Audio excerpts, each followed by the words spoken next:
What's up, everybody out there in Metalland? Welcome to Metalcast with Chad and Rich. We are here to discuss everything rock and metal with you. Hopefully, we got a bunch of listeners out there by now. This is our 10th show. So, yoo-hoo! Hell yeah. You can listen to us on YouTube and Spotify. Yeah, we are no longer even attempting to do Apple. They can go suck a big fat dick. Yeah, they have given us quite a bit of fucking trouble. Yeah. And on the same note of suck, we suck! I sucked on the last, the one that I just posted, the 9th, the Cars episode. There were a couple of images that wasn't popping up, and it was popping up some funky, dumb shit that I did not notice, and it was my fault. As I was doing, editing the show, I was also cleaning up the disk, my hard drive on the computer, and I accidentally deleted those too soon. Right. So that's why those didn't pop up. Well, this is a joint effort, cuz, so I'll go ahead and suck with you. So, okay? yeah. Well, I appreciate that, but it was pretty much all me. Right. But, we're only human. That's right. Make mistakes, and oh well. That's right. Because, the only way to fix it was to totally take everything down off of YouTube and Spotify. Yeah. Because those are the only two we're messing with anymore. Right. Well, it seems like that's only two that are really getting any hits, right? Yeah. Yeah. We were not getting anything from Apple anyway. Not one. Right. Not one, unless it was me. Yeah. Right. Look at that.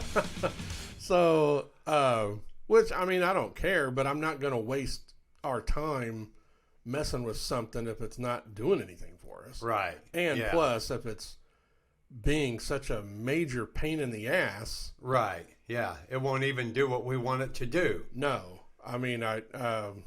Since we switched to video, right. Everything I've read said that Apple Podcasting supports video, but evidently not. not unless I'm just dumb or I don't know or hey, whatever. I'm the dumb motherfucker here, okay? Whatever the case may be, it's not worth fucking with. Right. Yeah. So, Rich and I discussed it, and we just made the decision to say, fuck Apple. Yeah.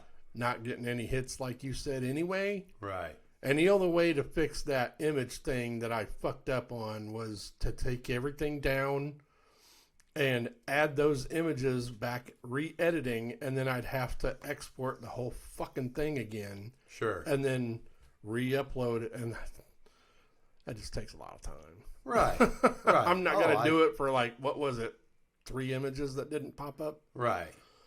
No, so, I don't blame you not one bit. Whatever. So, yeah, and if you guys want to reach out to us, you can catch us at mymetalcast@yahoo.com. Oh, yeah. Sorry, I didn't let you finish there. Hey, you're okay, cuz. Don't worry about it.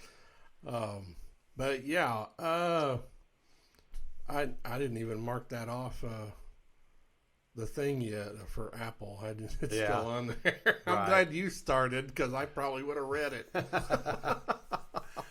Oh, shit. Well, it's just a shame, that we can't use every platform that we have, available out there. Yeah, there's those things like we discussed when we were, getting ready to go to even just starting the podcast, whether it was audio or video. Right. There's companies out there you can pay a monthly fee, and they'll make sure they're basically like the middleman. They'll make sure everything, your podcast gets uploaded to every platform. Right. But that's just an added cost that neither one of us really want or need right now. Right. So, well, I learned through dealing drugs, there ain't no middleman works anyway. I mean, if we were making money Right. with it, you know, and that was just like maybe part of the overhead or Right. something like that, you know, that's Yeah. fine. But you know, And by the way, people, I'm not dealing drugs anymore. That was a long, long time ago. we hope not. No. No. Richard is clean.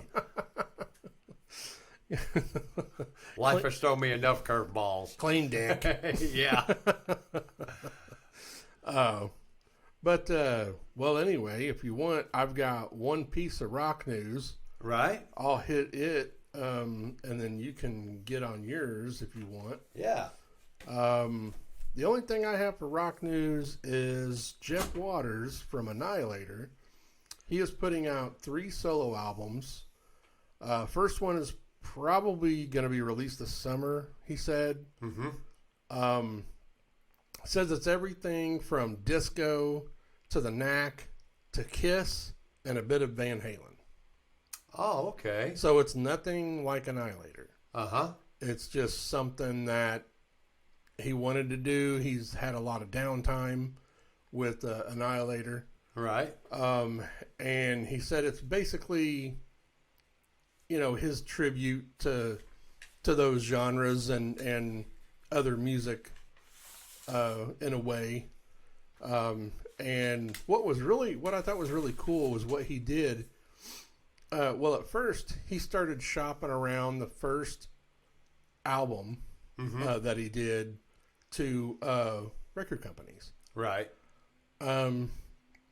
And he found out really quickly that, you know, things aren't the same anymore like they used to be years ago. Yeah. And he wasn't really getting any type of decent offer or anything. So, which I thought this was pretty genius. He decided to approach video game companies. Oh, really? So, and get this, he decided to do that, giving instead of the record labels and giving them the music, artwork, and branding in exchange for a one-time payment.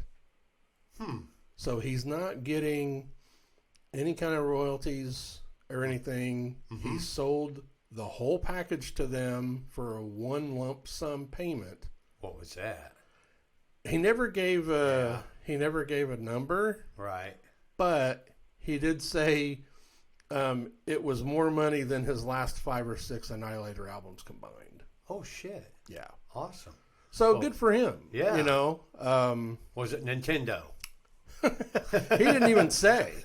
Right. I mean, it's so new. I mean, I don't think as far as I know, he hasn't even announced it yet. Uh-huh. Because it's not on any of his pages or anything like that yet. Well, that sounds pretty ingenious. I thought so. I mean, Yeah. he's always been a really, you know, a good business guy anyway in this industry because he also writes under an assumed name. And nobody knows that name because he keeps it really secret. And he writes ballads and shit for other artists. Right. He writes even country artists, he said. Right. And I've known that for a long time. And I'm a major Jeff Waters and Annihilator fan. Oh, yeah. Absolutely. And he is not coming up with that. I mean, I've even seen comments where people have asked him. And he's just like, it's a secret. You know, Right. Yeah. shit like that. You Yeah. know, he Well, good.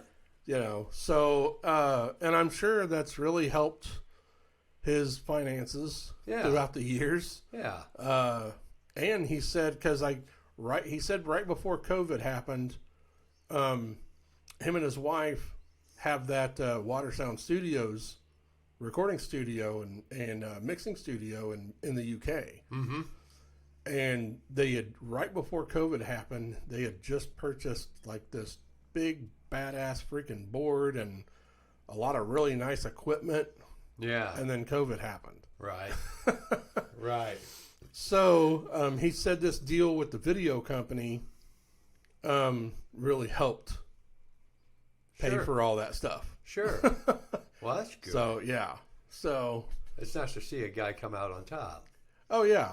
And just, you know, we'll keep everybody updated on that. Right. When I find out more information. And also, one last thing before I kick it back to you is Kick it. I did not go to LA. Right. Yeah. I know we had mentioned that in previous episodes. I didn't. I haven't addressed that yet. Yeah. So, finances came up that I had to cancel the trip. Right. So That would have been really cool. yeah, but I'm just planning on going next year, Yeah. and because the flight's already paid for, because the Southwest doesn't give refunds, they just give you a credit. And it never expires. Right. So I'm just going to use that next year and go. But I will have some of my own news, music news here shortly. Yeah. There's some Goodnight Carnage stuff coming up. Awesome. And also the girls and I are going on our vacation to Vegas next month. Right. And I will be going to Soultone, the cymbal company that I'm endorsed by, and they're going to be shooting a professional video. Well, good. So I'll be, talking about that. Yeah. We post up the video. Yeah.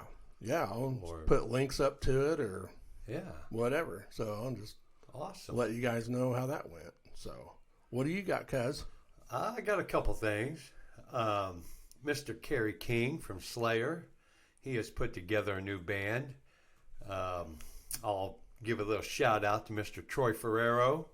He's an old buddy from back in high school, or actually, it was middle school. Oh, yeah? Yeah, middle school. We was in Spain Center.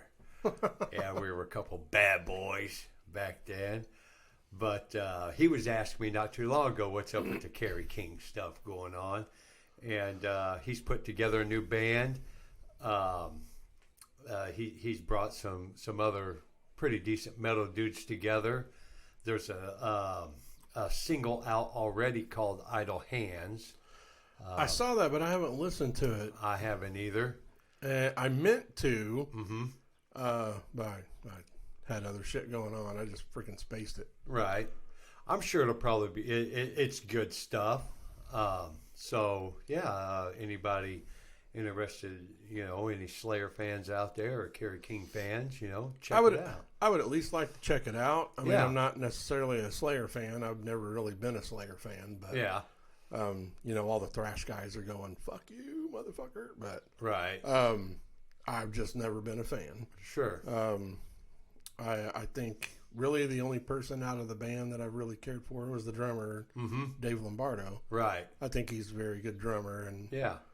he seems like a really cool dude. Sure. So he's worked with Jeff Waters. Just last year or the year before, they redid Metal 2. So Oh, did they? yeah, that album, that Annihilator album you like. Yeah. He went back and re-recorded that album with a different singer and a different drummer. Oh, okay. So because Mike Mangini was the original drummer on it, and Dave Padden was the original singer on it. Right. So he got Stu Block from Iced Earth to sing it, and then got Dave Lombardo to play the drums. Awesome. So, but anyway, Yeah. And I know it's not metal, but Mr. Toby Keith had passed away. yeah, That was I think it was coming for a little while. But, yeah. I didn't even realize he was sick, but then Right. I saw some pictures, and I'm like, whoa. I think it's one of them things that him and his family, close acquaintances, kept under wraps. Pretty Oh, sure. decent, Yeah, which I do believe it was cancer. yeah, And that's a hard way to go. yeah. Very hard. So, yeah. Yeah, I mean, shout out there. I liked a couple of his songs. I Yeah. mean, he had some good stuff. I mean, I'm not a big country guy, but Right, and I think Mr. Toby Keith was the type of country guy that kept it country. He was like one of those authentic country dudes. Oh, yeah. I really never did get into much country myself. Right. There is some stuff, that I dig, but Well, he gave Taylor Swift her big break, really. Toby did. Yeah, he signed her. Yeah. She was like one of the first or the first artist he signed.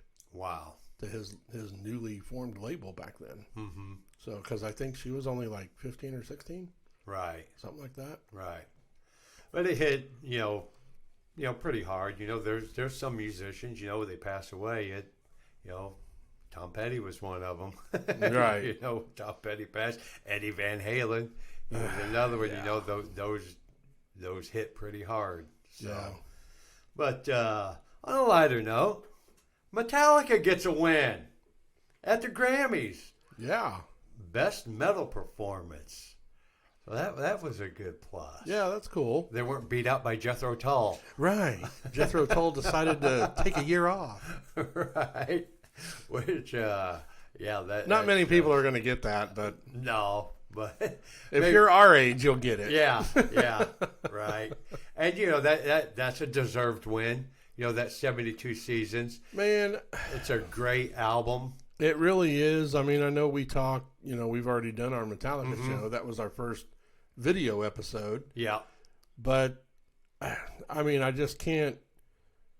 I don't necessarily like every single song on it, but I could listen to the whole thing. Right.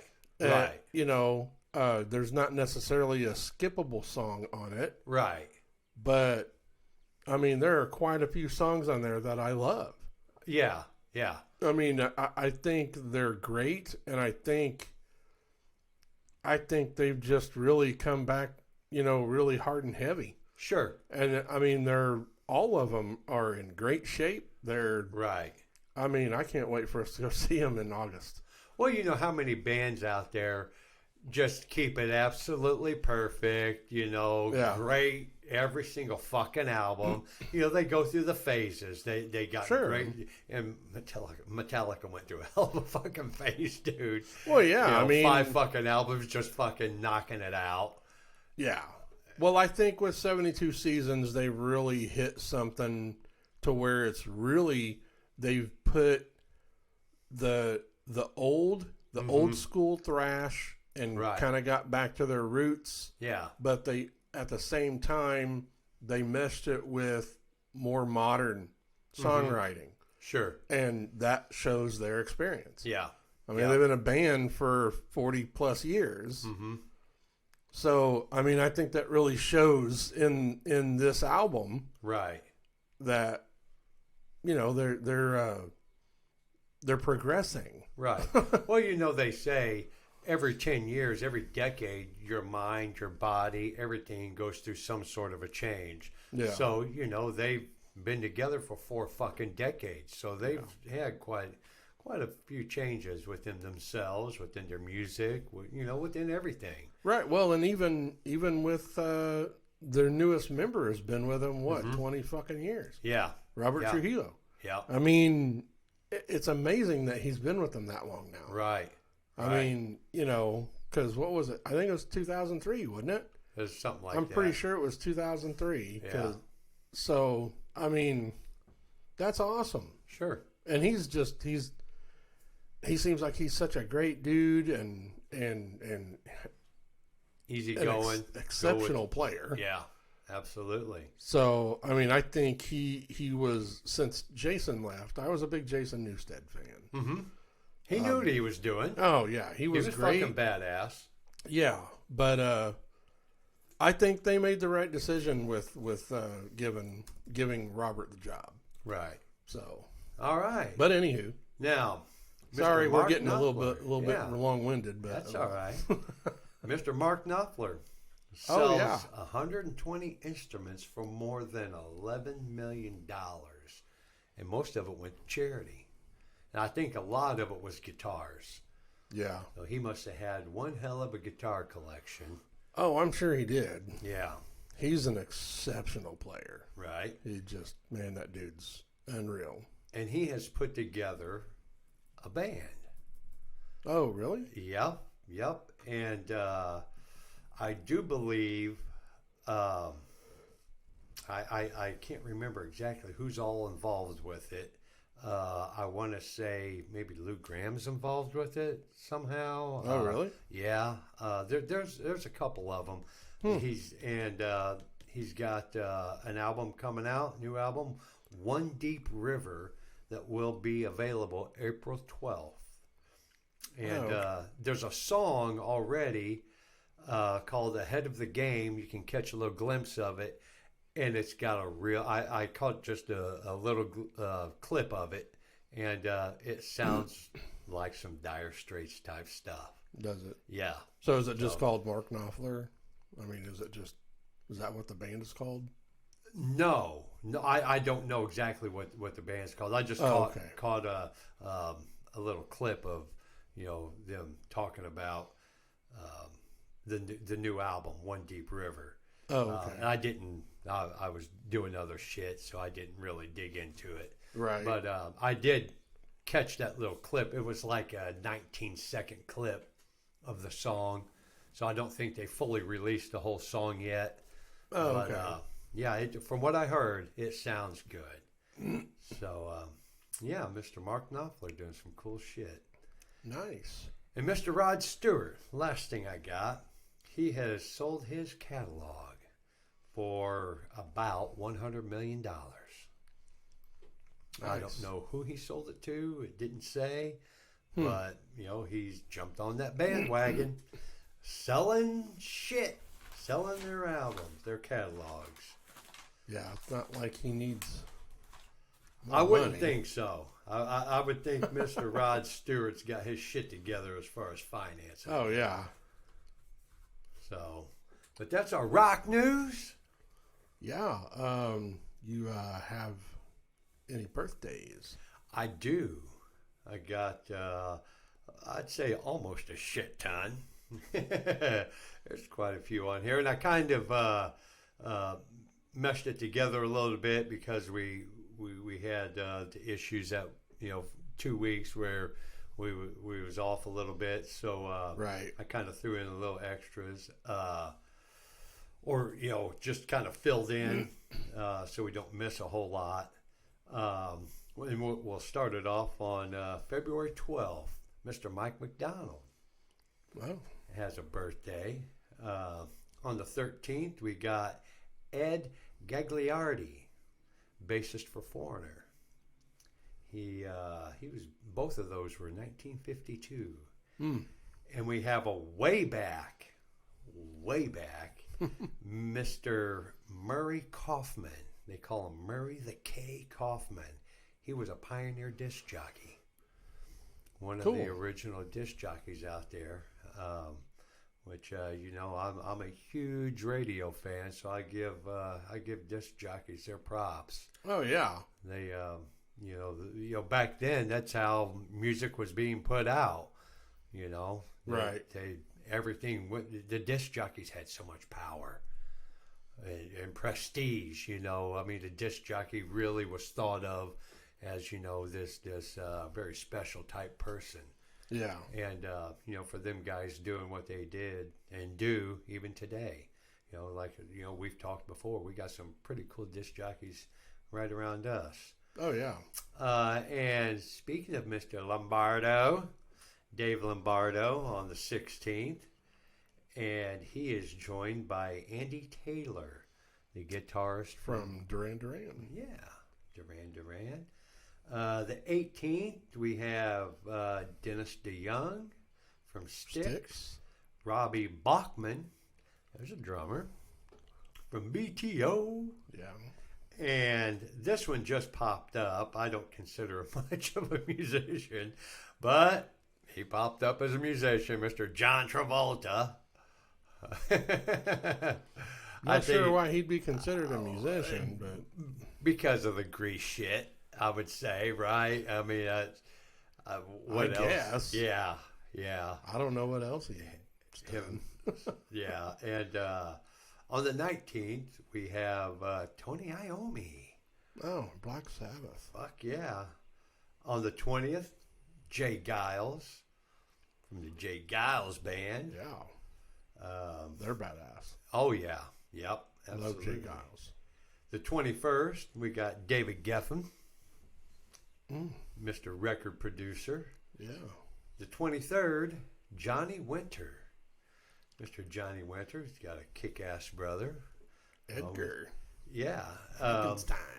And, Johnny is a guitarist, record producer. He produced a bunch of shit. And did a little research on him when I seen that. He was into a bunch of fucking stuff, dude. Yeah. Yeah, he did some really cool things, Johnny Winter did. On the He's 20th. a badass guitar player. Yeah, absolutely. The 25th, we got George Harrison. There you go, Mark. As your Beatles throw in there for our show. The 26th, we got a couple. We got Fats Domino, Johnny Cash, and Jonathan Cain from Journey. Yeah. Keyboardist. And the very next day on the 27th, we have Neil, and I do believe you say his name, Scone.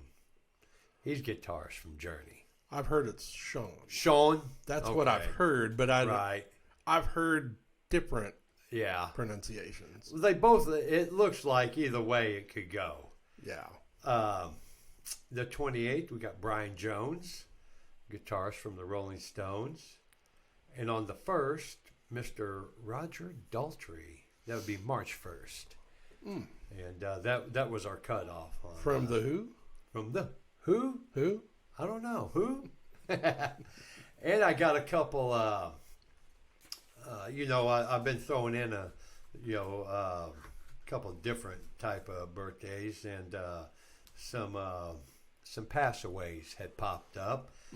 On February 10th, we had Mr. Cliff Burton. Oh, yeah. Yep, bassist from Metallica. 86. On the 17th of February, it was Taylor Hawkins. Oh, yeah. And on the 22nd, we had Chopin, Mr. Composer, pianist, composer, Polish composer, and he is our way back. That was 1810. That's been a minute. Yeah, that's going way back. He is an awesome composer, though. Dude. I liked a lot of Chopin stuff. Yeah. A couple milestones I threw in. On February 13th, Black Sabbath released their self-titled in 1970. That's going way back, too. That's before. Yeah. Not much before us. Not but much, it is. but a little. Yeah. And on the 17th, 1975, AC/DC released High Voltage. Oh, nice. Yep. They're going to be an upcoming feature. They soon. they are going to be an upcoming feature, yes, and I've got them on some upcoming shows. Do you? Yeah, but it's nothing around us. So that kind of blows. Yeah. I mean, honestly, I don't even know if I'd go see them. Not now. I mean, I don't know. I'm kind of on the fence on whether I would go see them or not, because I'm not saying they wouldn't be good. But Malcolm's not there. Right. Cliff's not going to be there. Right. I mean, good thing Brian Johnson's back, because if it was still Axl, I'd be like, fuck you, I ain't going. Right. Because Axl's a dumb prick, and I never have liked his voice. But although he didn't do a bad job when he was in AC/DC. Right. But I just don't like him. Yeah. But I don't know. I mean, I know Dwayne, my brother, he saw him on For Those About to Rock tour. Oh, really? Yeah. Yeah. I mean, that would have been killer. I've seen AC/DC one time, and it was back in the very early 90s. It was probably 1990 when I seen them. So, like, what, Razor's Edge, probably? I couldn't even tell you. I know it was Indianapolis where I seen them. Well, I mean their album, Razor's Edge. Right. I don't even know. I think that's when Razor's Edge came out. It was 90. It could have been. But don't quote me on that. Right. I want to say RCA Dome or Pepsi Coliseum.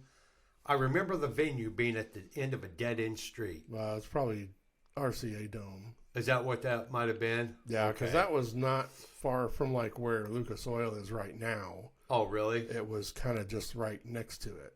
I remember going down the street and you went up, like, had this fucking big staircase in front of that, led up to the place. Yeah, because I know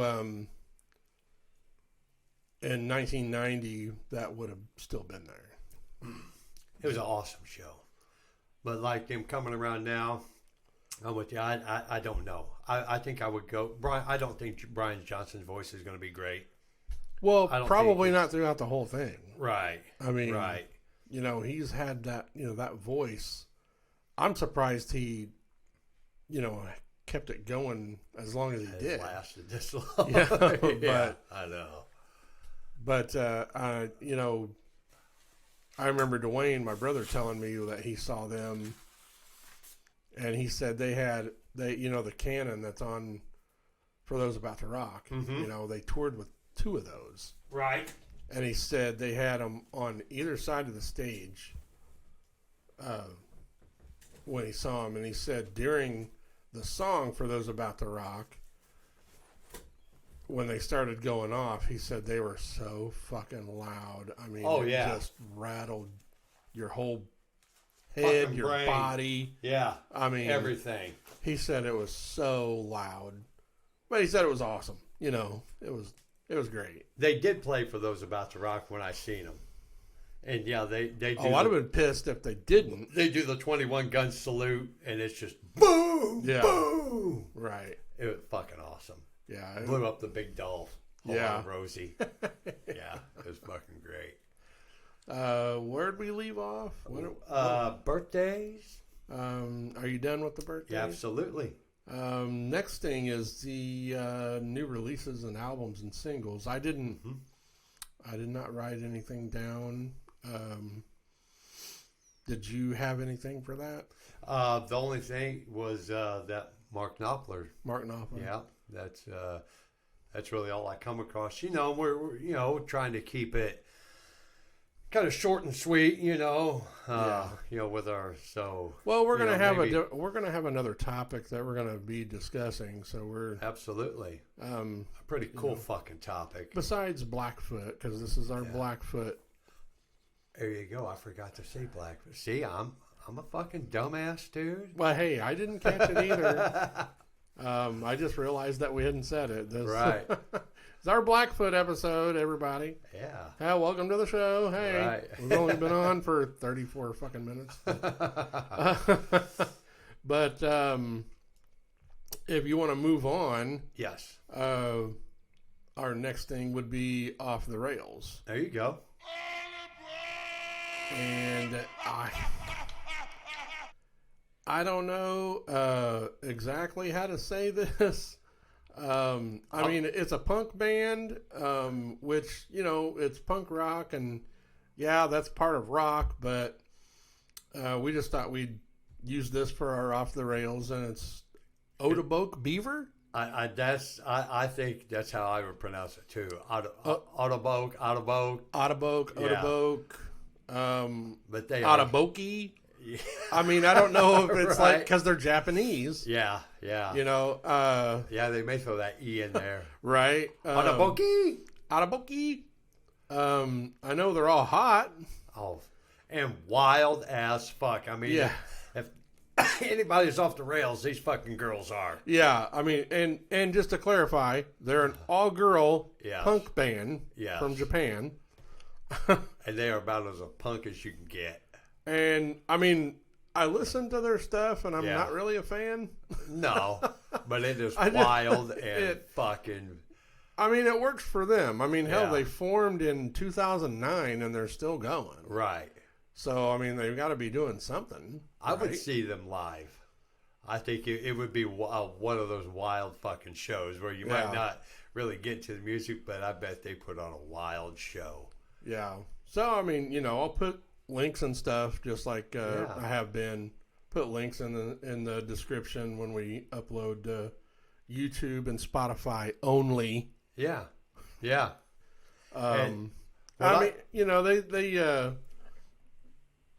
I don't know. I mean, it's if you guys like that kind of stuff, you're into punk, you know, check them out. Because Sure. I mean, if you like punk, I'm sure you'd like them. Yeah, and they've done some a bunch of stuff, dude. They've got 4 EPs. They got two regular albums. They got a live album. And yeah, they just that is some really wild off the rails shit. So yeah, check it out if you like that kind of stuff. Yeah. Check them out if you want. If you like that shit. Moving on, our next segment would be our Metalcast Spotlight There you go. for the episode. Yeah. So what is your spotlight? Well, my spotlight would be a book this week, and it is called Heroes of the Metal Underground, The Definitive Guide to 1980s American Independent Metal Bands. Now, you know, you guys out there that, you know, like to read, get into any kind of reading, you know, and Gen Xers or anybody that really digs, you know, some early 1980s thrash metal stuff. You know, this is the author is Alexandros Anastasis. He is a Greek dude, and he is a manic record collector. That really, you know, I was like, manic record collector? What the fuck is that? Right. That's what I want to be. Without a turntable. Yeah, I'm a fucking record player. He collaborated with some other dude, Giannis Skarpalos. And I did not come up with anything really on Giannis Skarpalos, but he contributed to the book. So, and it, you know, the book profiles over 1,100 American bands from every town and city in the United States. So, you know, they really did some digging, come up with over 1,100 bands to, you know, to profile in this book. Had to been pretty fucking cool. Oh, you know, yeah. or, you know, interesting to get into. Right. So, you know, we got any, you know, book readers out there. Heroes of the Metal Underground, The Definitive Guide to 1980s American Independent Metal Bands. Check it out. Nice. Well, my spotlight is also a book. Okay. It's one that I have read. Mm-hmm. It's Off the Rails. That's what it's called? Yeah. Off the Rails. Off the Rails. Awesome. It's by Rudy Sarzo, the bass player of Ozzy. Right. And he was, you know, he started off with Quiet Riot. Yeah. And it just basically goes to him coming to the United States and getting into the music scene and throughout his, you know, getting into the Ozzy band and kind of going a little bit through to like the tours that he did with Ozzy in the early days from the first couple albums. Right. And then through, you know, saying how close he was with Randy Rhoads, and then with him passing and Brad Gillis coming in from Night Ranger to fill in. Right. And, you know, it's just basically going through all that. And I mean, he wasn't necessarily talking shit about Ozzy and Sharon, but, you know, he didn't really paint them in a very good light.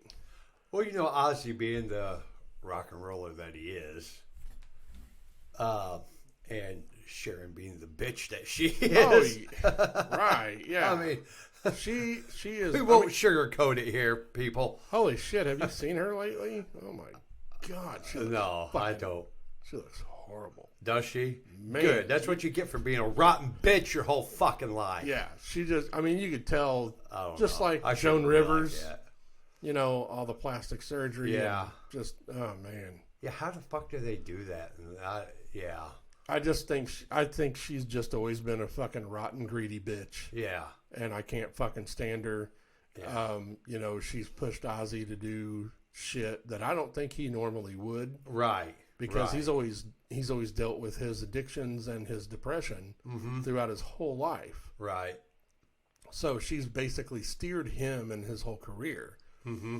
and even made the decisions and big decisions that he didn't or couldn't make early in his career. Right. You know, and I mean, yeah, maybe he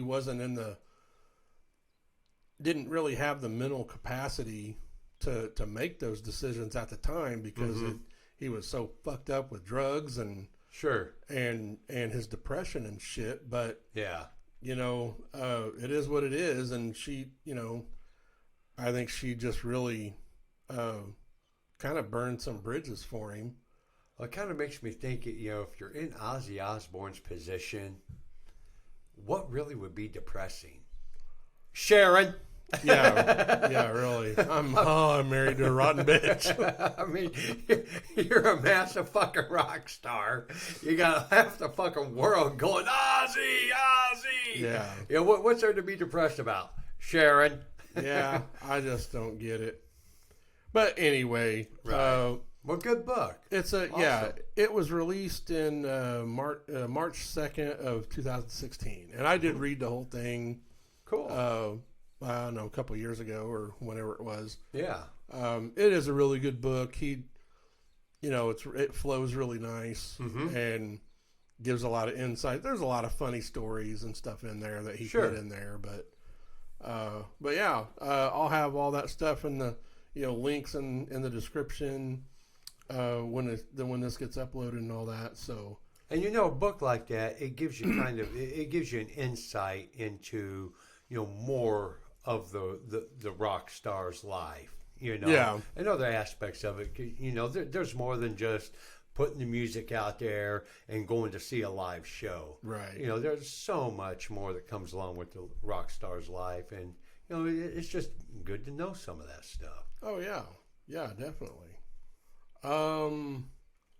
That closes out our spotlights. Yeah. And moving on to like upcoming shows. Right. Do you have Yes. any? Because Yes. I didn't write any of those down for this episode. No, I got Mr. Robert Plant and Allison Krauss. They're going to be doing something again this year. And they will be coming close to us, somewhat close. Camden, Missouri at the Ozarks Amphitheater. I would love to go see a show there. Not necessarily the Robert Plant or Allison Krauss, but I think that would be a real cool place to go. Kind of like out there in Colorado, the Red Rock Amphitheater. Yeah. That would be so fucking cool. Camden, Missouri, Madison, Wisconsin, Toledo, Ohio. Cheapest show starts off Madison, Wisconsin, $49. Toledo, Ohio, $89.50. Camden, Missouri, $69. Pearl Jam, they will be honoring their canceled show from last year at Ruoff, Noblesville, on August 26th. And people, be ready for this. Tickets are starting at $700 fucking dollars. Jeez. Fucking retarded. Yeah. Absolutely retarded. And it looked like there were quite a few seats, so I don't know if some people have gotten rid of their tickets, canceled from last year, just went ahead and put them up for resale. But anybody out there, you got $700 for a fucking ticket, go ahead and buy me one, because evidently you got enough money to fucking spare. Yeah. No doubt. So, yeah, they'll be playing up there at Ruoff. And they will also be doing 2 shows at Wrigley Field, which I would probably say, Mr. Jeff Traeger up there in Chicago, he'll be doing both shows, August 29th and August 31st. And pre-sale for those tickets at Wrigley Field go on February 23rd. So, nice. and I do believe this show will be up by then or on that day. I can't remember what day this show. We'll post this show up. I don't. And like we said, AC/DC, the Power Up Tour, they're going to be doing 7 shows, and it's all overseas. And I did look a little bit into it yesterday. A guy by the name of Chris Cheney, I'd never heard of that dude, but I guess he's going to be filling in for bass. I thought it was Duff that was going to be filling in. Well, that's what they announced. Right. So it's either going to be this Chris Cheney guy or Duff that's going to be filling in for bass. But they're definitely on, and it's 7 shows overseas. So anybody that's buying a Pearl Jam ticket, go ahead and get you a Power Up ticket because you can afford to go overseas. Brett Michaels, he's doing the Mardi Gras thing, and they will be at Noblesville on July 12th. Lawn starting off at $35.30, Pavilion $41.30. So actually, Pavilion is not a bad deal for $41.30. Right. You know, I mean, hell, that's $6 more than the lawn. You know. Right. Our good buddy, Mr. Robert Rolf Pedersen, he's got a couple shows coming up. March 2nd, Bare Hands Brewery in Granger, Indiana. On March 3rd, Off Square Brewing at Crown Point, Indiana. March 9th, Burnham Brewing in Michigan City, Indiana. And March 15th at Blue Island Beer Company in Blue Island, Illinois, which is just a little bit south of Chicago. Blue Island. Oh, okay. Is. You're like in the southern suburbs in Blue Island.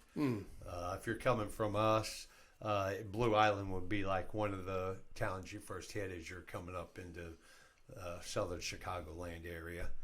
Oh, okay. And for our buddies up there in Chicago that are that have some metal bands and some pretty big fucking metal heads, the WC Social Club is putting on an event in West Chicago, Illinois, hosting a 6-band event on March 22nd. Advance tickets are $15 and day of show is $20. And there's a lot going on up there. I would like to take a weekend and actually go up there and check that West Chicago Social Club out. That'd be a pretty cool fucking scene. Oh, yeah. Yeah, definitely. There's a lot of metal bands up there in Chicagoland area that are really doing some pretty cool fucking stuff. Yeah. So that's it. Upcoming shows, cuz. All right. Well, our before we get to our 6 shot, and our main topic, we can we thought it'd be kind of cool. Me and Rich wanted to do kind of like a little discussion about the single "We Are the World." Absolutely. I know this is something Rich he's really digging it, and me too. We both watched the documentary that they just put out. Netflix. Yeah, and it's it's a cool documentary. Yeah. I really enjoyed it. I like watching like behind the scenes stuff like that. Right. So if you guys want to check it out, it's on Netflix. We Are the World documentary, and it's the brainchild of Quincy Jones, Michael Jackson, and Lionel Richie. King Cragen, Harry Belafonte. Yep.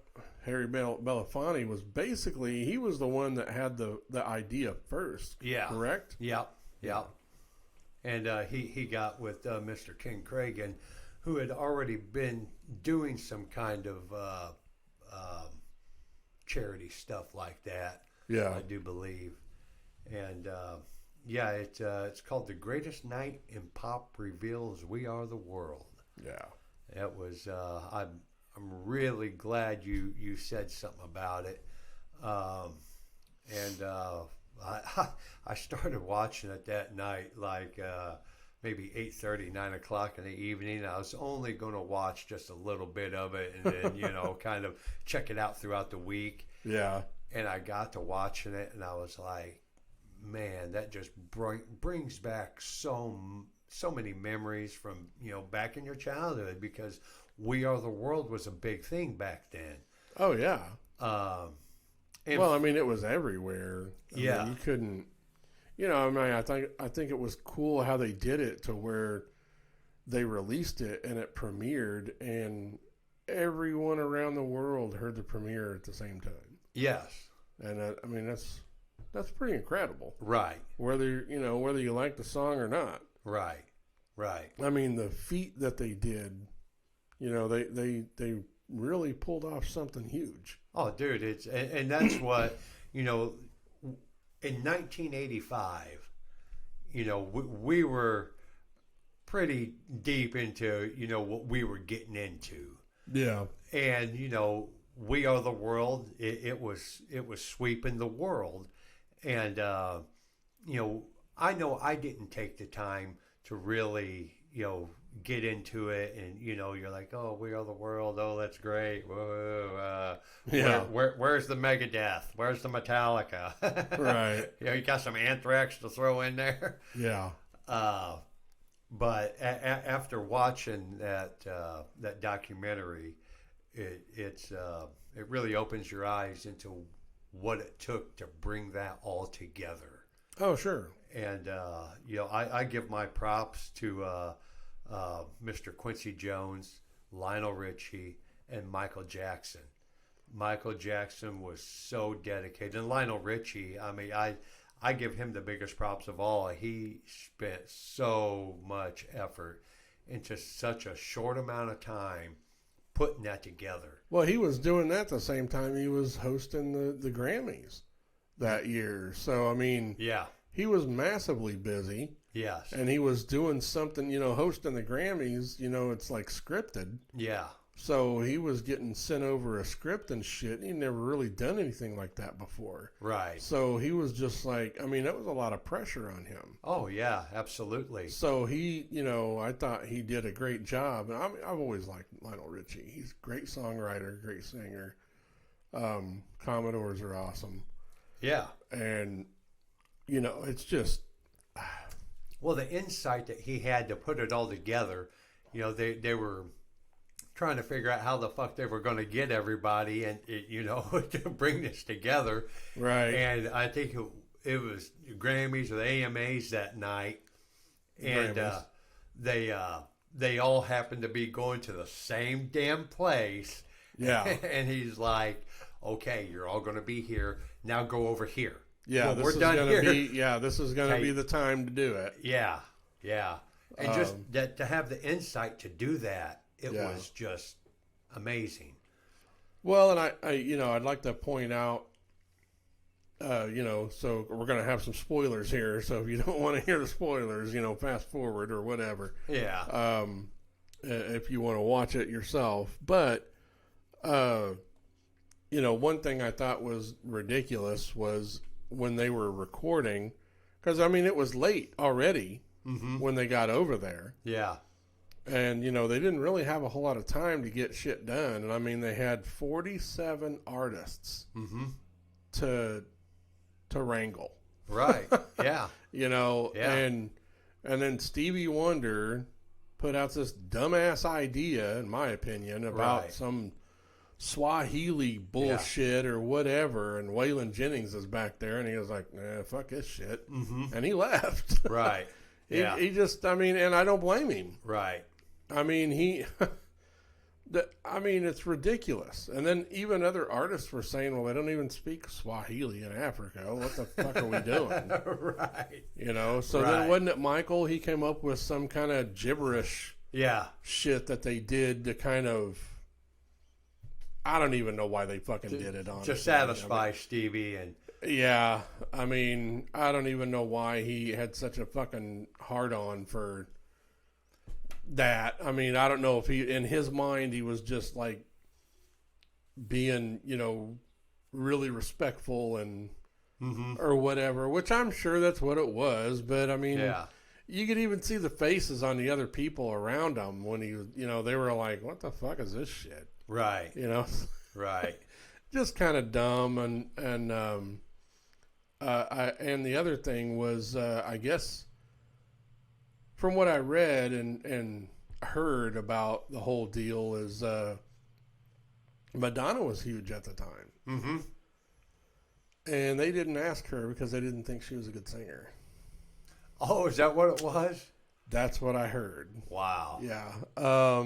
And I guess still to this day, she's kind of still butthurt about it. Yeah. So, which I don't blame her. I mean, that was huge. I mean, and at that time in '85, she was everywhere. Yeah. So, I mean, I'm surprised just for the wow factor that they didn't have her be a part of it. Yeah. And then, of course, another big artist that was absent was Prince. Mm-hmm. And I thought that was kind of shitty what they did to Sheila E. Mm-hmm. Because it really did seem like they was using her. Yeah. She was promised a solo spot in the song, which never happened. Right. And they were basically just keeping her there as long as possible, just by the off chance that Prince would show up. Right. Right. And I just thought that was kind of shitty of them to do that to her. Oh, yeah. She's a great talent, great singer. Absolutely. She could have had a freaking solo spot. Oh, yeah. I mean, 100%. Yeah, without a doubt. She's an awesome drummer. But then I guess, wasn't it Prince that was talking to Quincy on the phone? Mm-hmm. And he wanted to do a guitar solo. Yeah. Yeah. And Quincy was like, no guitar solo. We want you to sing. Yeah. So he was like, no.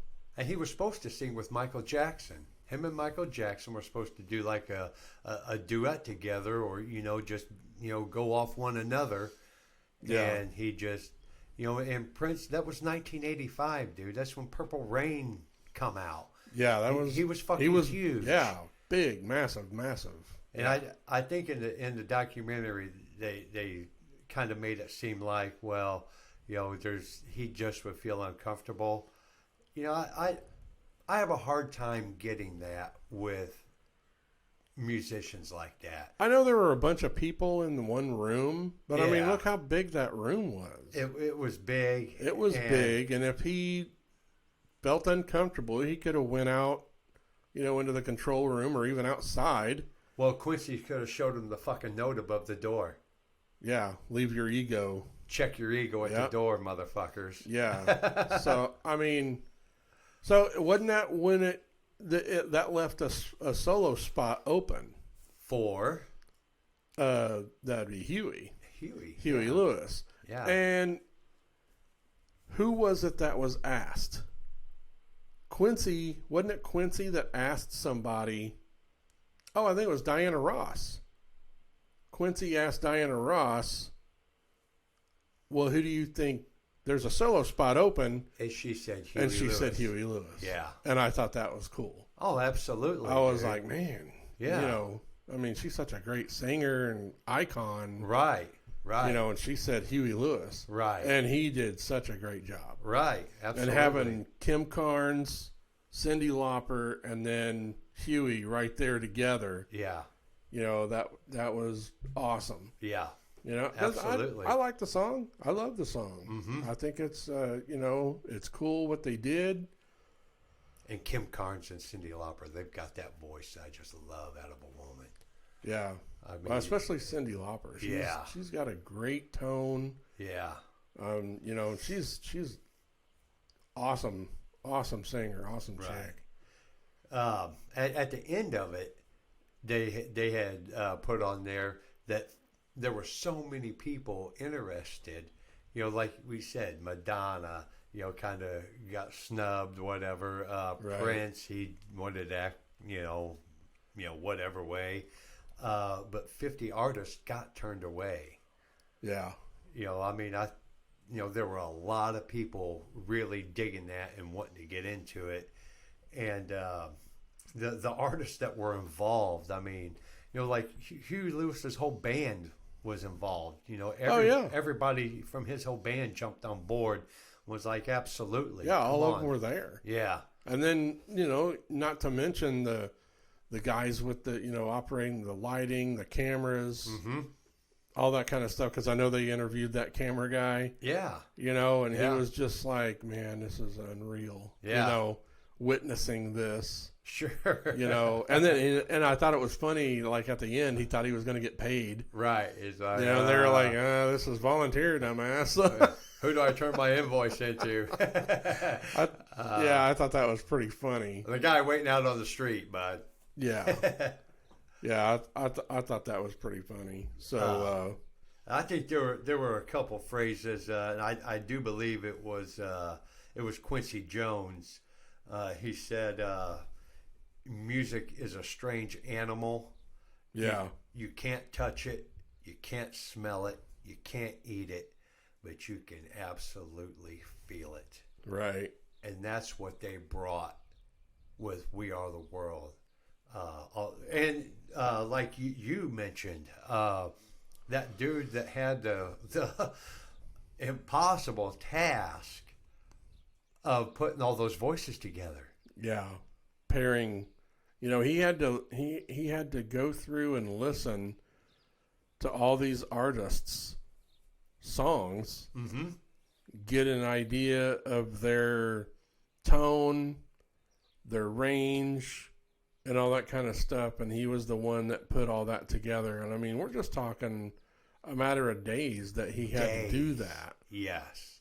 I mean, really, something like that should have taken, months and months of planning. Oh, sure. But this guy did it in days. You give that task to a millennial today, they'd be like, "Oh my God, I could never get this accomplished." Yeah. That dude fucking pulls it off in just a matter of days. Yeah, amazing. You know what that guy's name was? That dude's name was Tom Baller. Okay, yeah. Tom Baller. Yeah, that was pretty awesome that he did that. And I know when they started to do the whole, because they did the whole like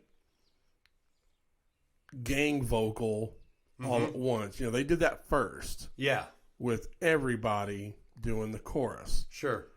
Well, and then after that was done and all the takes were right, whatever, then they moved on to the solo stuff. Right. Everybody left the room, and he, laid out tape that had their names on them, and it was like a big horseshoe. Yeah. And, and that's how it went, and that's how they were recording, and I just, it was pretty cool. It absolutely was, dude. And like I've said, the amount of talent that went into putting that together, Waylon Jennings there, to Michael Jackson. Right. How much of a difference can you get? Yeah. Diana Ross, Dionne Warwick, Cyndi Lauper, King Khan. Yeah. It just don't get more different than, and they put it together and made it work the way they done. Oh, yeah. It's absolutely amazing. And the awards that it won 4 Grammys, dude, and just come out, and I was absolutely 100% impressed with it. Yeah. And like I said, really good documentary. Lionel Richie, what a class fucking act, dude. I've almost want to sit down and write him a fucking letter if I knew exactly where to send it and just say, man, good fucking job. And I'm sure he's heard it millions of times. Oh, yeah. But, it just gives me so much admiration for that fucking guy. Yeah, he seems like a very humble guy. Yeah. He really does. And you could see in the documentary the way it was hitting them. Yeah. Because they was there at AMAs doing the documentary, wasn't it? He was like in that room that they recorded in. Well, yeah, he was at the recording studio where Yeah. they recorded. Yeah. Yeah. Yeah. Yeah. Yeah, he was at A&M Records, Right. which is Herb Alpert's. Mm-hmm. That was, him and his partner started A&M Records. Right. Herb Alpert, if anybody knows that. I grew up on that shit. So Yeah. I know Right. exactly who he is. Yeah. Herb Alpert and the Tijuana Brass. Yeah. So, but yeah, that was his studio. Right. Because they went shopping around, to see who was going to, have the capabilities of what they needed. Mm-hmm. And then they got to A&M, and from what I understand, A&M just donated all their time Right. and the space Yeah. to do it. So, I mean, everything was pretty much volunteer. Sure. Nobody got paid. Right. Right. Even the studio. Right. They donated the studio and the time and engineers and lighting people, camera people. They all volunteered their time just like the artists did. Kicked it all off in about 10 and a half, 11 hours. Yeah. That is absolutely amazing. You got that many rock stars, pop stars, everything coming together and being able to pull something like that off, and having minimal hitches, I don't know how much time it took them to get over that Swahili bullshit that night. But, they never really said how no, much. Yeah, but I mean, I'm sure it was probably at least a good chunk because people were starting to get worried about the time. Right. It's like, really, I'm like, Stevie, we don't have time for this shit. Yeah. And we really don't. What really, kind of got me with Stevie over that whole thing was, Lionel and Michael tried getting him involved from the get-go. Yeah, and the writing. Yeah, and he blew him off. And then all of a sudden, the day they're fucking recording, he decides to show up. Yeah, he shows up, and he was like, hey. And then Lionel was like, well, we already wrote the fucking song, dude. Yeah. You can be here to record. Yeah, right. We've got it all done. Yeah. And I mean, Lionel and Michael did a great job with the song. Absolutely. Great job. Yeah. And it's just what a great fucking documentary. And if you guys, our generation, Gen Xers out there watching, check it out. It is cool. I mean, even if you don't like the song, it's cool to see the behind the scenes stuff. Right. And see how things came together. Yeah. And all that. And I would like to, so we're wrapping up this part of our discussion, but I would like to mention, kind of like an honorable mention, with Ronnie James Dio. He did the same thing. There you go. Yeah. With Hearing Aid. Uh-huh. We're stars. Right. He got the metal community together the following year, and did that. And I mean, they raised like over $3 million. Right. Right. With what they did. And I mean, it was kind of cool because instead of concentrating on the vocals like We Are the World did, concentrated on guitar solos. Sure. Yeah. And I mean, I think it was really cool. I mean, so people that don't know about that, I mean, you can watch, it's on YouTube. I've seen it on YouTube. You can watch a little documentary on that, and plus like the whole. There's one on YouTube where they go through. Song's like 10 minutes long. Oh, is it? Yeah, with all the guitar solos in it. Yeah. And then as everybody's playing their solo, they pop their name up. Yeah. So you can see, exactly who it is. I mean, you got George Lynch from Dokken doing a solo. Dave Murray from Iron Maiden. Yeah. Craig Goldie, Vivian Campbell from Dio. And it was Ronnie James Dio, Vivian Campbell, and Jimmy Bain that wrote the song, and they were in the Dio band. Sure. And two of the greatest drummers ever to live played on the song, as Frankie Banali and Vinny Appice played drums on the song. Right.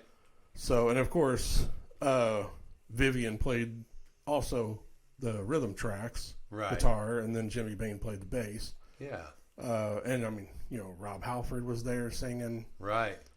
I mean, even Michael McKean in his character Spinal Tap. Right. he was there. Yeah. So I mean, it's just I know I sent that to you. I didn't know if you ever watched it, but I mean, you guys check that out too, because it's more the heavier stuff. Yeah. And it's a great song. So, but very well put together. Oh yeah, yeah. So, all right. So now we're gonna hit our main topic, which is Blackfoot. There we go. And we can kick it off with our Metalcast 6-shot. Right. So I've been interested in seeing what we come up with this, and because doing our background on when we do have a main topic, like whatever band it is, we always do our research and things like that. And I honestly didn't know that Blackfoot had that many albums. Oh, right. Yeah. I really didn't. And I mean, I consider myself a really big Blackfoot fan. Always have been. But it has so much good fucking stuff. Yeah, I mean, just great. But anyway, you want to kick off your 6-shot? This is our top 6 Blackfoot songs, in no particular order. No particular order. But yeah, I'll kick it off, and I start off with their very first album, No Reservations, Born to Rock and Roll. I need to check that out because that's not on Apple. When I was looking up all the music, there's 3 albums that's not on there. Really? Of their studio albums, and their first one's one of them. It's not on there. See, fuck Apple. I was so pissed that I didn't notice that earlier, and that way I could have went back like to YouTube like you did to check that shit out. It just pisses me off. Born to Rock and Roll, pretty kick-ass song. Yeah, I'm definitely going to check it out later. Well, my first one is Closest Thing to Heaven. Okay. It's off of the 86 Rick Medlock and Blackfoot album. That's what the album's called. Yeah. It's the mid 80s. I just thought that was a cool song. Yeah. I really liked it. And it's got a good feel to it. Sure. So. All right. My next is Feeling Good off their Flying High, 1976. Okay. And that whole album, I think, is pretty fucking good. But that Feeling Good, real kick-ass tune. Yeah, and what album was that? Flying High. Flying High, okay. Let's see. My second one is Fox Chase. Fox Chase, I almost done that. Did you? Yeah. Off of Tom Catton from 1980? Yeah. Yeah. I thought that was a really cool song. Uh-huh. My next is Stranger on the Road from Flying High. Oh, okay. That's a pretty fucking badass tune. Yeah. I really got into those first 2 albums.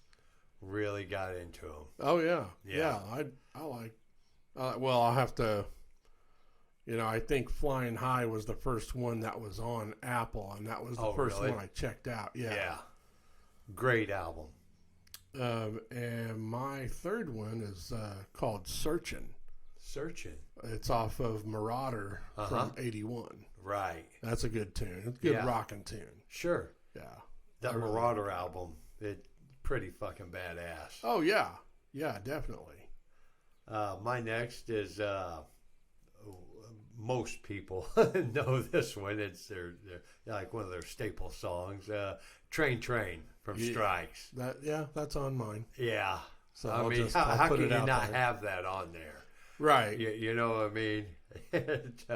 Well, and speaking of, I'll just go ahead and throw the tidbit out there, since me and you both have that on there. That was written by Ricky Medlock's grandfather. Yeah. Shorty Medlock. Oh, Shorty!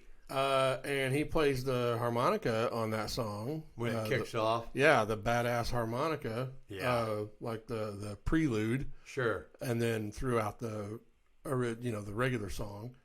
And that was originally recorded by Shorty Medlock and his daughter in 1971. Oh, really? Yeah, so I don't know if I didn't get a chance to look and see if there was like an original version. So they were sitting on that song for 8 fucking years. Yeah, so because Shorty, so I guess when they went in to record Strikes, I'm assuming Ricky approached his grandfather, Shorty, and asked him if they could do the song. So, right. So I thought that was really cool. Yeah, fuck yeah, dude. My number 5 is "Spending Cabbage" off Tomcat. Oh, okay, yeah. It had a real cool, southern, that southern rockin' fucking feel to it. Yeah. And just listening to it, I got the feel that, it's kind of like that, going out, having a good time. You got a fucking chick with you, you're partying the fucking night away, and you're spending cabbage. Yeah. My next one is Road Fever. Road Fever. Off of Strikes. Yeah. Yeah, I love that song. Right. Awesome song. Strikes is a fucking badass album. Yeah. Badass. Even the cover's cool looking. Mm-hmm. Right. My last one is "Good Morning" off Marauder. Oh, okay. Yeah, that's a good song. Yeah. I wanted to kind of, go through all of them, and, it seemed like most of their, early stuff, there was a lot of good fucking stuff out there. Yeah. And I think each album, their early stuff needed a credit. And, so I kind of tried to, pick and choose off each one. But that "Good Morning," that really stuck out with me on the Marauder. Right. Well, my last one is "Highway Song" off of Strikes. Oh, nice. Yeah. I almost done that, but I already had the Train from Strikes. And well, I've got 3 from Strikes. So, yeah. I had to, because all 3 of those songs I love. Yeah. So they had to be on there. Right. Oh, yeah. So there's our 6 shot. Yeah, because what goes better with 6 shots? Some metal. Right. Right in your fucking face. Well, and that leads us in, I know we're getting a little long here, but going to start our main topic here, which is Blackfoot. They formed in 1970 in Jacksonville, Florida. Yeah. Their classic lineup was Ricky Medlock, guitar and vocals, Charlie Hargret on guitar, Greg T. Walker on bass, and Jackson Spires on drums. They were first called Fresh Garbage. I seen that. Yeah, Fresh Garbage. Fresh Garbage. And they said they changed it to Hammer around 1970. Mm-hmm. And then they found out another band on the West Coast was named Hammer. Yeah. So they changed it to Blackfoot. Right. To represent their Native American heritage. Right. Because, and I kind of wrote that down, Jackson Spires, he is Cheyenne and Cherokee. Right. Ricky Medlock is Lakota, Sioux, and Blackfoot. Mm-hmm. And some Cherokee. And Greg Walker is, let's see. He is Muskogee. I lost my place. And then Charlie, he was the only white man in the classic lineup. He had no Indian, no Native American in him at all. Huh. So, which I thought that was cool. Yeah. I mean, but man, I mean, I've always loved these guys. Briefly in 71, Ricky Medlock and Greg T. Walker, they joined Lynyrd Skynyrd. Mm-hmm. Right. Because Ricky was actually, he played drums first with Skynyrd. Mm-hmm. I really can't say enough about Ricky Medlock because that dude is unbelievably talented. Right. Yeah. I've always loved his voice. Mm-hmm. He has an awesome voice. He's an awesome guitar player, awesome drummer, awesome songwriter. Right. But one thing I thought was really cool, I wanted to mention, is in 1994, their drummer for Blackfoot was Stet Howland, who plays for Metal Church right now. Oh, really? Yeah. Wow. He started it, I mean, in the early 90s, he was with Wasp. Yeah. And I actually met him. Really? Yeah, I met him a few years ago at Reggie's in Chicago. Yeah, Reggie's in Chicago. Yeah, so he's super nice guy. Yeah. Super awesome dude. That's cool. Yeah, so I thought that was cool to mention that because he is Metal Church's current drummer. Right. And then Ricky, around that time, he rejoined Skynyrd in 97, and Blackfoot was disbanded. Mm-hmm. And this time when Ricky joined Skynyrd, he was a guitar player. Right. And that's what he stayed. Mm-hmm. I mean, if they're still together, he's still in it. Sure. To this day. Yeah. Which they're just a tribute band. Right. Yeah. No original members whatsoever. In 2004, Jackson Spires, Greg Walker, and Charlie Hargret started Blackfoot up again. Mm-hmm. And March 16th of 2005, Jackson died suddenly of an aneurysm. Yeah.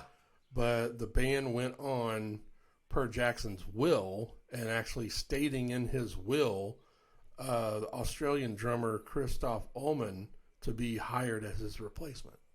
Oh, really? Yeah. Wow. That was stated in his will, which is crazy. Right. Right. You get a job just because somebody willed it to you. Yeah. Well, obviously, I mean, I'm assuming he knew the guy. Mm-hmm. You know. Oh, yeah. Right. And in 2012, Ricky reformed Blackfoot with an all-new lineup with him as producer. The other members of Blackfoot regrouped as Fired Guns. Fired Guns. Which I thought that was pretty funny. Yeah. And in 2021, Ricky Medlock revised the lineup again with him still as producer and occasional live performer. Mm-hmm. But it's like he's just like songwriter, producer, right? Occasional performer, like certain things. He doesn't tour with the band. They're just essentially a new band. Mm-hmm. I did listen to their what was that? Their 2000. I've got their studio albums listed. No Reservations was in 75, Flying High 76, Strikes in 79, which that's their most successful. Right. That has Train on it. Yeah. Which that's their most successful song. And I would say number 2 would be Highway Song. And then Tom Catton in 80, Marauder 81, Siogo, I'm guessing that's how you say that. Right. In 83. Vertical Smiles in 84, which I wasn't impressed with that album. Right. Ricky Medlock and Blackfoot was the next album in like 87, 86, 87. Then Medicine Man in 1990, After the Rain 94. And then there was a big space. Yeah. And in 2016, they put out Southern Native, which is essentially the new band. Yeah. And I've heard it. I listened to it. You can get most of what I mentioned on Apple. I know Medicine Man, After the Rain, and No Reservations. Their first one is not on Apple. And their latest release in 16. I mean, it's good. It's kind of getting back to their roots. Like, you know, from the Strikes era. Yeah. You know, you can really hear that overtone. Sure. From that album. Yeah. And you know, it's good Southern rock stuff. Right. Well, I really felt like they was a lot of bluesy influence. Oh, sure. With their early stuff. Yeah. You know, just great fucking stuff. Well, like the first album I listened to, Flying High. That reminded me a lot of like kind of a mix of Bad Company and Whitesnake. Because those, especially Whitesnake, those early albums were really bluesy. Yeah. You know, blues rock kind of stuff. And that's what it sounded like to me. Right. Yeah. And then, like I said, I've always liked Ricky's vocals. Sure. He has an incredible vocals. Yeah. I love his tone. And, you know, that's just what I got from like the first couple albums that I listened to. Sure. But especially Flying High, that's an awesome album, dude. Yeah, that was awesome album. That's what I got from it. And just like any other band, I mean, you know, you have some hit and misses. You know, right? But they're a very talented band, and like the classic lineup were awesome. Yeah. Extremely talented people. They could have went head to head with anybody in the late 60s or through the 60s, 70s. Yeah. Go head to head with anybody. And why they didn't get the recognition they did, you know, they were overshadowed by Led Zeppelin, the Rolling Stones. Or Skynyrd. Yeah, Skynyrd. You know. I mean, if you're just talking Southern rock, you know, because to me, that's like a, you know, it's not a very long list of Southern rock, really. No, it's not. Right. And I just think I've always said this, that I always thought that Blackfoot and Molly Hatchet were way better than Lynyrd Skynyrd. Oh, yeah. I mean, you know, you're going to have some haters, right, saying that. It's Freebird, man. But I just don't think that. Not saying Skynyrd was bad. Yeah. You know, if you take out a lot of their overplayed songs, right? You know, they have a lot of good songs that weren't really on the radio. Right. Yeah. And they do have some good stuff. Right. And they were good players. Right. But you know what? A lot of it, I mean, from everything that I've heard, I don't know if you've ever seen it, but there's a movie about Skynyrd. Is there? Yeah. I'll have to look it up and I'll send it to you and see where you can watch it. Yeah. Because I think you'd be interested in seeing it. Right. But I mean, it really didn't paint Ronnie Van Zant in a good light. You know, I mean, from what I saw, he was just a fucking asshole. Right. You know, I mean, he'd want to fight over dumb shit. Right. You know, he'd drink and get drunk and fucking be stupid and. Let's put Swahili in it. Yeah, Stevie. But. You know, I just don't see how they got so much more popular than Blackfoot or Molly Hatchet. Right. Because I just thought those two bands were way more superior than Skynyrd. Right. But, you know, anyway, to get back to the albums, they also had 7 live albums. I just wanted to mention that. Right. One thing I found interesting was they have had 52 members in total. Jeez. 52 members. Out of that 52, 16 have been drummers. Wow. Included Ricky Medlock. He was their first drummer. So yeah, it was 52 members, dude. I was like, in Blackfoot? In Blackfoot. Wow. Yes. I couldn't believe I seen that list, and it just kept going and going and going. Yeah. They come over here and went going. I was like, no fucking way.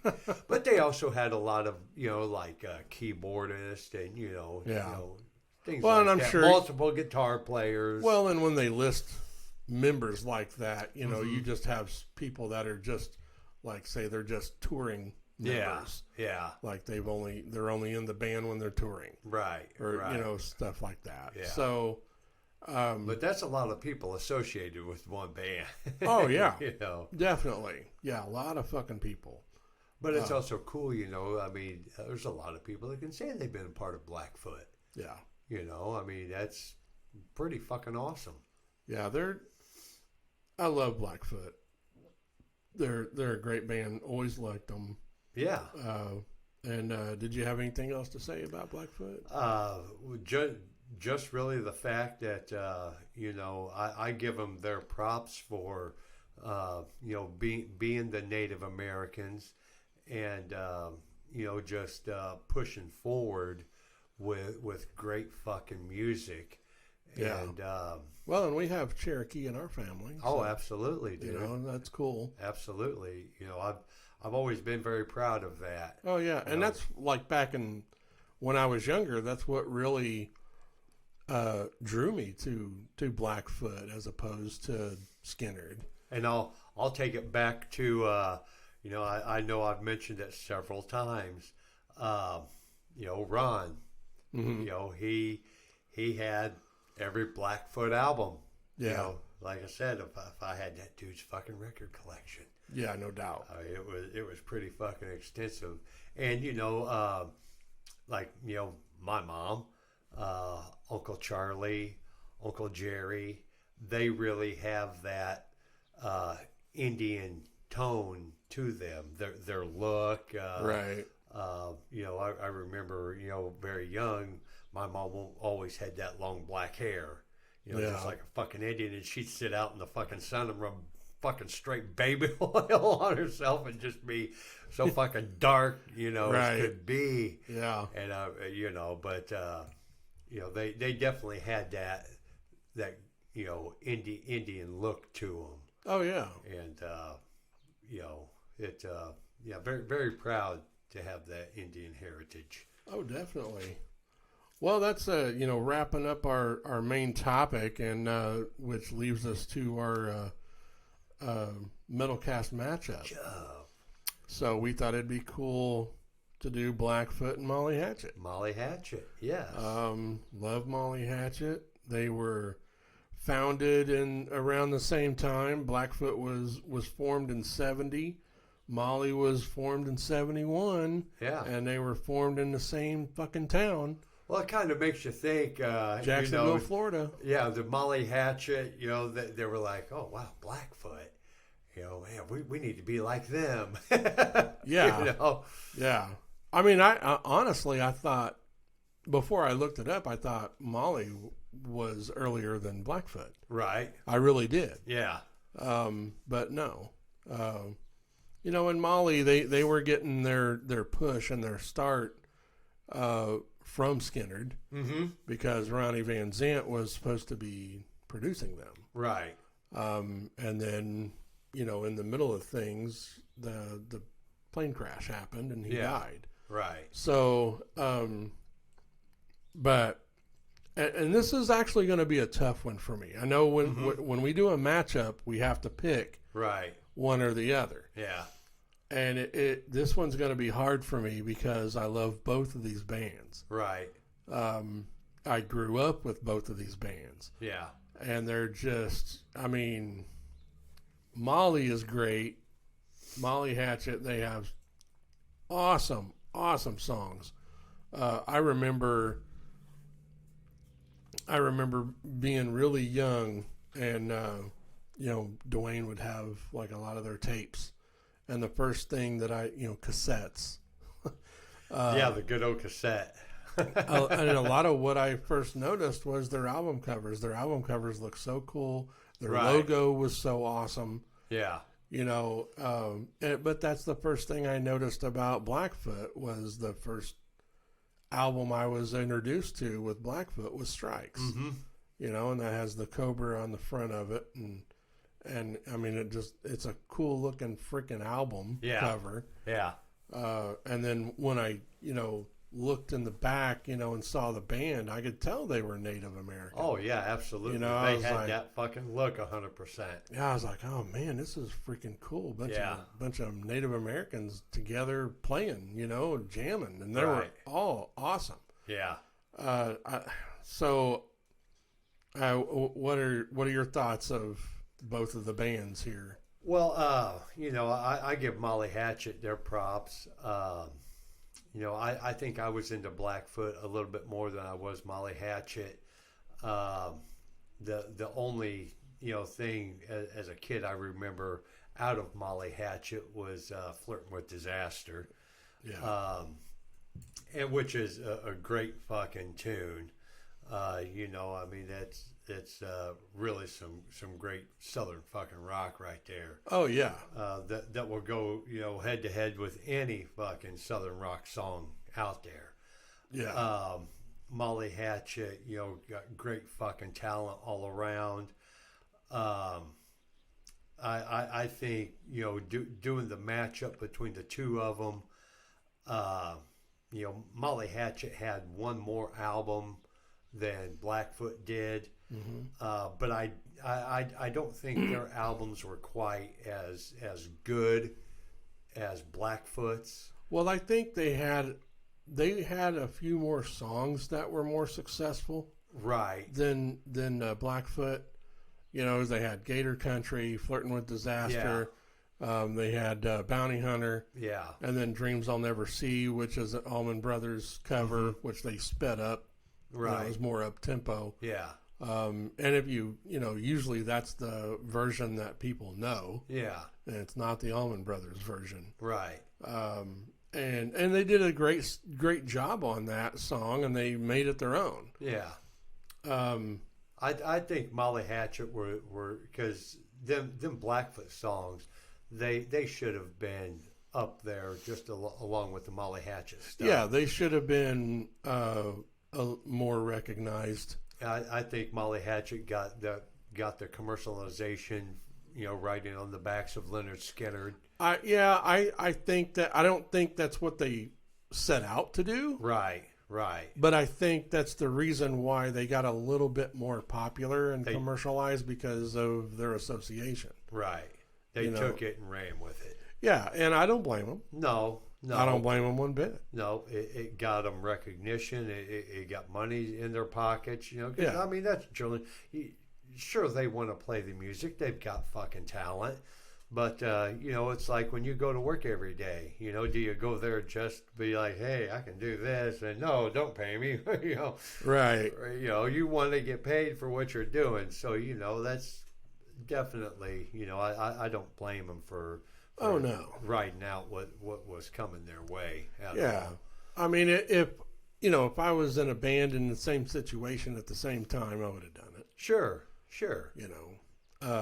And their stuff was great, but I think in the long run, I would go with Blackfoot just for the simple fact that I really I think they've got more of that bluesy tone to them, that Southern rock, some bluesy, I don't necessarily think of Molly Hatchet as, any kind of bluesy type. They're more like that Southern rock and roll to me. They come across as that. Oh yeah.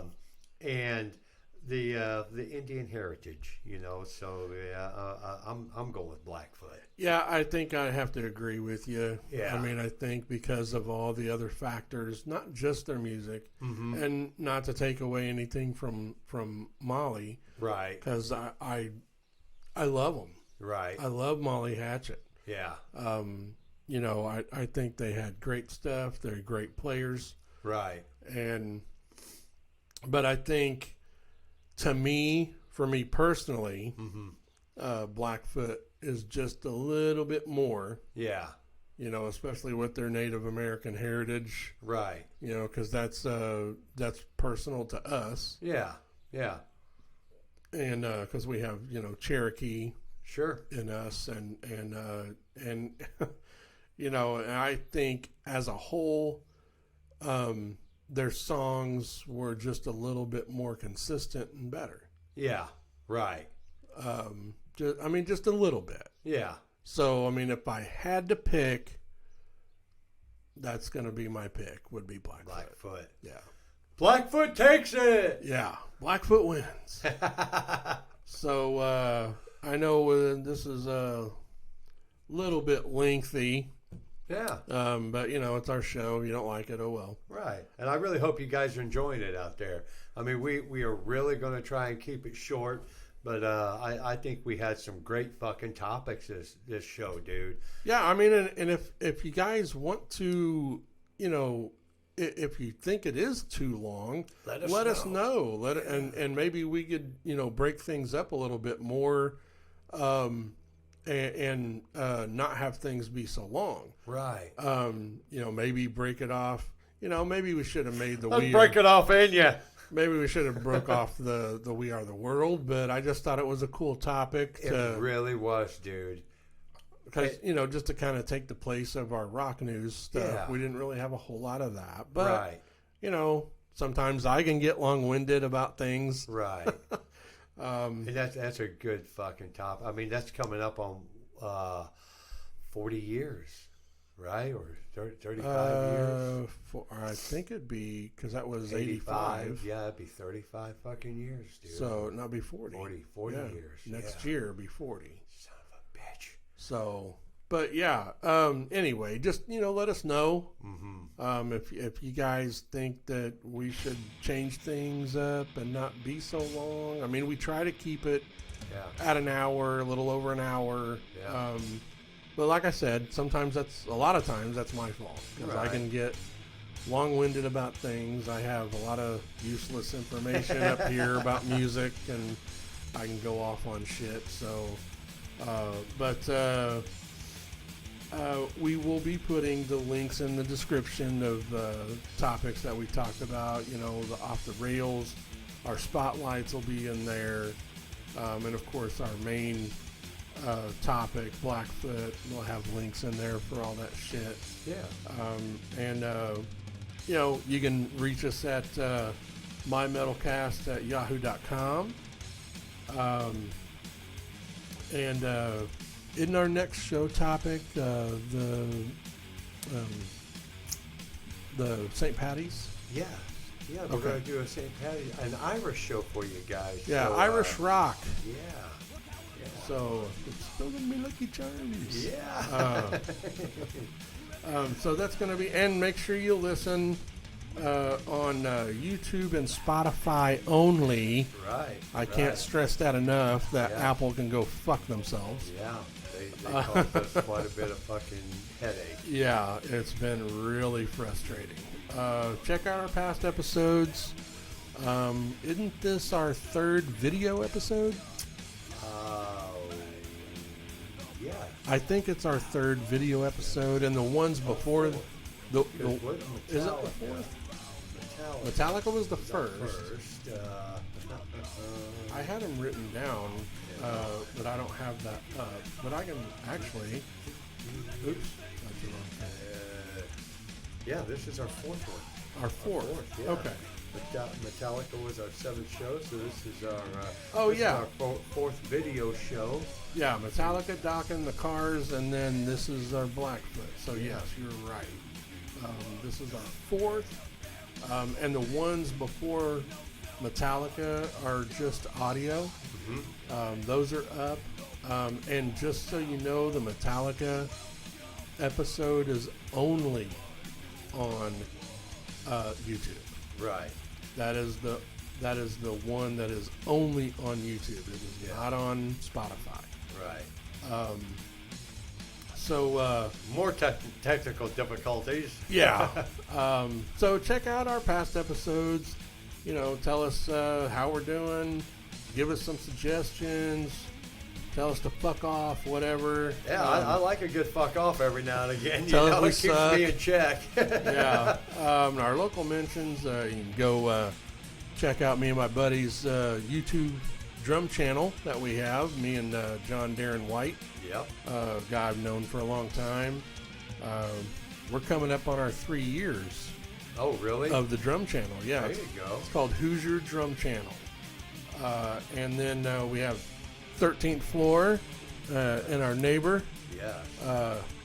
Go check them out in Seymour, Indiana. Mr. Mark. Yep, Mark Allman. Awesome music store, vinyl, CDs, T-shirts, all kinds of cool shit, posters.